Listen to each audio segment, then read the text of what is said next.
1976 में इंदिरा गांधी सरकार ने 42वें संशोधन से सारी सीटें जो लोकसभा में 543 हैं, राज्यों के अंदर विधानसभाओं की सीटें हैं, सब वो 1971 की जो जनसंख्या थी देश की, यानी 1971 की जनगणना के आधार पे जो जनसंख्या थी उसके आधार पे सब सीटें फिक्स कर दी हैं। जैसे लोकसभा में 543 सीटें हैं तो वो तब से ही हैं, 1971 की जनगणना के आधार पे हैं।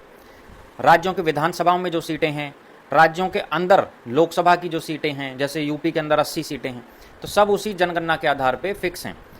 और 25 साल तक फिक्स रखते हैं, फिर संशोधन कर देते हैं, फिर अगले 25 साल तक फिर ये वो उसी जनगणना के आधार पे फिक्स रहती हैं। मोदी सरकार अब चाहती है कि 2026 तक अब वो फिक्स हैं पिछले संशोधन के अनुसार, तो 2026 के बाद या तो फिर संशोधन करके 25 साल के लिए उन्हें फिर वही फिक्स रखो, 543 सीटें लोकसभा में, विधानसभाओं में जितनी सीटें ऑलरेडी हैं वो सब फिक्स रखो, सेंसस वही 1971 के आधार पर रहेगी, या अब नई सेंसस करा के उसके आधार पे सीटों को बढ़ाया जाए। मोदी सरकार ये भी चाहती है कि अब महिलाओं का रिप्रेजेंटेशन लोकसभा के अंदर, विधानसभाओं के अंदर ज़्यादा होना चाहिए और 33% सीटें रिजर्व होनी चाहिए महिलाओं के लिए।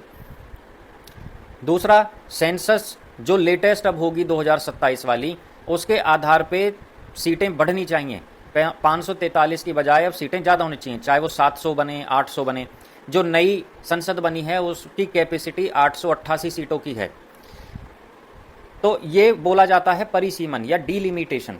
लेकिन जो विपक्ष है वो इस पर परेशान है, वो चाहता है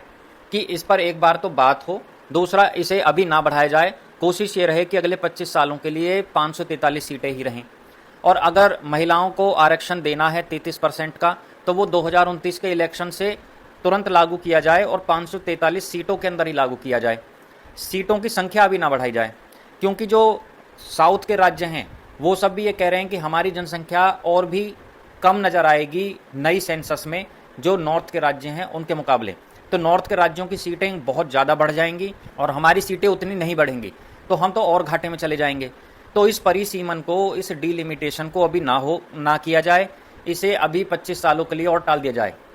महिलाओं को आरक्षण बेशक इन्हीं सीटों में 1/3 दे दिया जाए।